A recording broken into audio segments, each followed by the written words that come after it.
এই সময় একদিন বৈকালে গিয়েছি।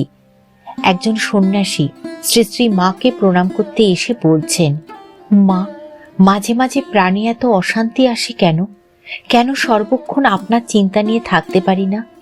5টা বাজে চিন্তা কেন এসে পড়ে?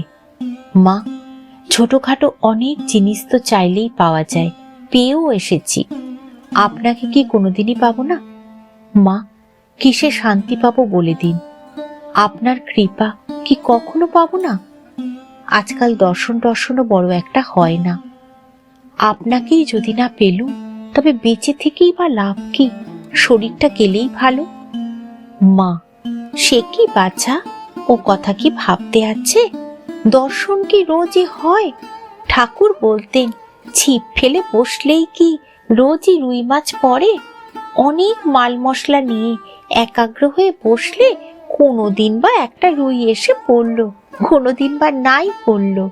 তাই বলে বসা ছেড়ো না, জপ বাড়িয়ে দাও।